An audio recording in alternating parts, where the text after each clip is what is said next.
Well, a lack of awareness, so let's shine the light on this issue for the next few minutes. I'm joined by Joy Lawn, a Professor of Maternal and Child Health, Macy Ngu, a founder of Confinement Food Delivery Service, and the author and columnist Kelly Yang, who joins us live now from Hong Kong. Welcome, all three of you, to today's global programme. Kelly, to you first of all, because you've written exactly about this. Tell me a little more about the rules of confinement in its strictest form.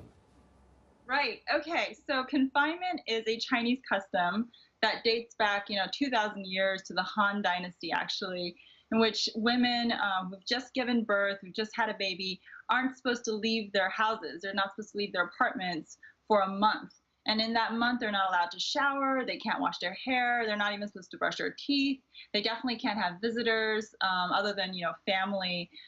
They're not supposed to eat certain things. They can't eat cold things. They can't drink cold things. They can't even read. They're not allowed to have any digital devices, can't watch TV, no sex, no walking. So it's pretty strict in terms of traditional confinement. And a lot of this is coming from Chinese medicine, the idea that the body is sort of out of balance after birth and we need to restore the yang. And so we need to, isolate the woman and avoid cold things. I know a lot of it is tradition, is weaved in with Eastern medicine, but how much superstition is there also weaved into all of this?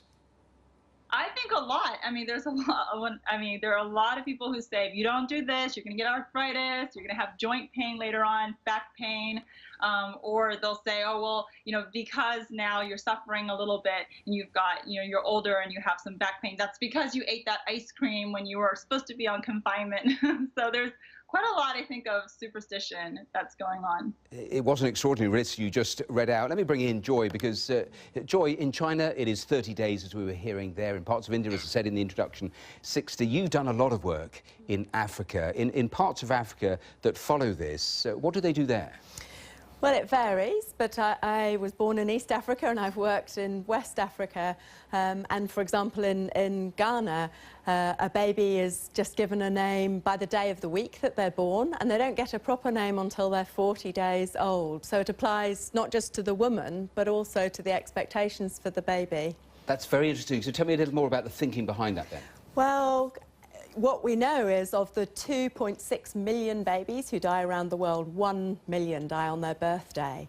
So part of these traditions for the baby, but also for the woman, reflect that birth is the time of greatest risk of death, of disability, but also of some of these other problems that you're referring to, so mental health conditions, so acute psychosis after giving birth.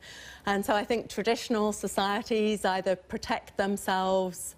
For example, in Ghana, the belief was that if you gave a name to this baby and then the baby died and went back to the ancestors, you would anger the ancestors because you've wasted a family name on a baby who then goes back to them.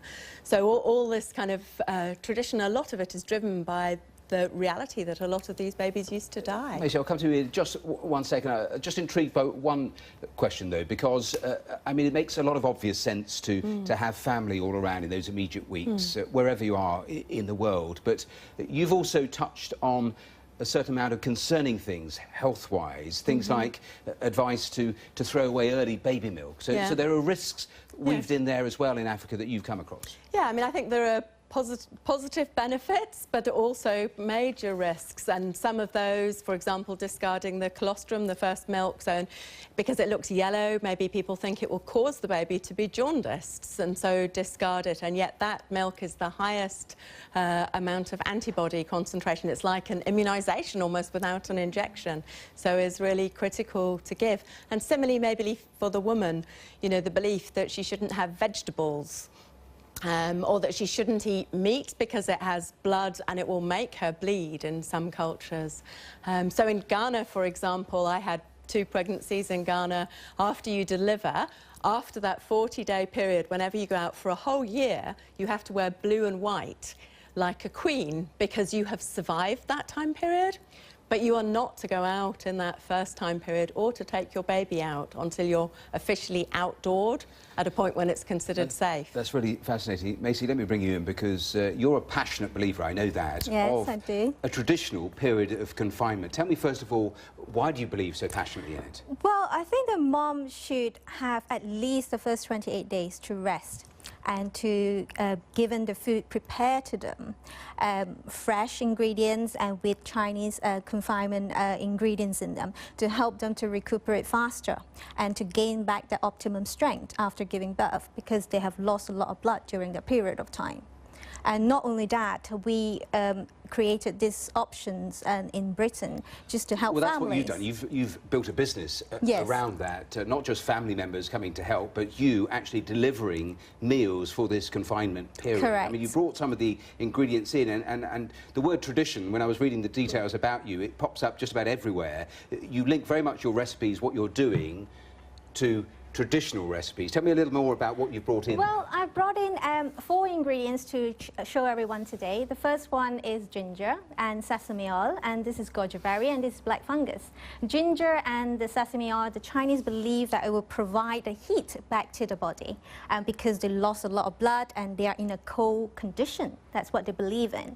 And the goji berry, it's very high in antioxidants, and that will actually to improve the skin complexion during that period of time when you're given to the You talk about warmth moms. to the body. There's a lot about that in those very traditional strictures and rules about it. But, you know, when you look at the traditions, I mean, we heard about it a little earlier, no showers, no brushing of teeth, no drinking of water, no eating of raw fruit nor vegetables. I mean, do you accept that many of those traditions may not be that healthy? Well, I would not go to that extreme, not to tell people not to shower. But that tradition comes from China a long time ago. You have to understand during that period of time they do not have a proper heating.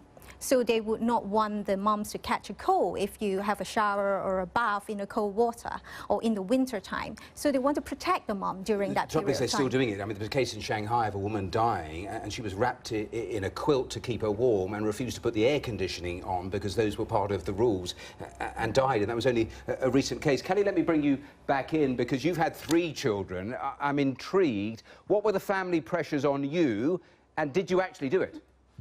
I did not. I did not do confinement with any of my 3 children. And I definitely felt the backlash from my family. You know, I remember I had 2 miscarriages between my first child and my second child. And when I started having those miscarriages, my mom was definitely like, oh, you should have done confinement. You know, that's why this is happening. I didn't do confinement because I thought the rules weren't really grounded in logic or, you know, Western medicine, which I really believed in. I mean, the idea of not being able to leave my apartment for a month, I think I would have gone. And how many people around you, the people that you know, were either doing it or not doing it? Oh, most people were doing it, definitely. I mean, even, you know, lawyers, bankers, and people that you would think were, you know, very Western educated, grew up in the States even, when a lot of them, when they move back to Asia, they definitely do confinement. And I think one of the things that's nice about confinement is this idea that the extended family is so willing to help.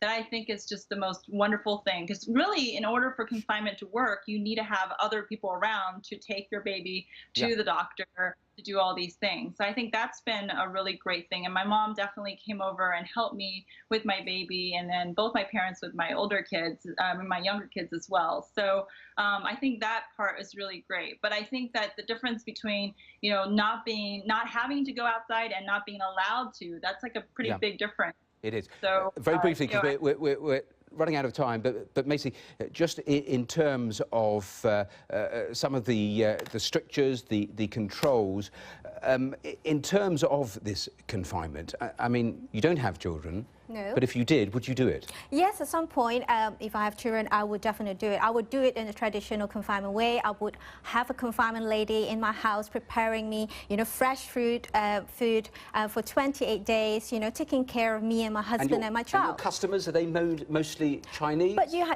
We do have non-Chinese customer, but we would like to expand that in the future. We would like to have more non-Chinese customer, because not only that, they will actually taking care of your husband. So your husband do not have to complain about lacking of sleep, you know, being tired at work, you know, all these things that Joy, you're smiling, but let me take you back to more... I would like to see my husband also doing the cooking and doing some helping with the baby.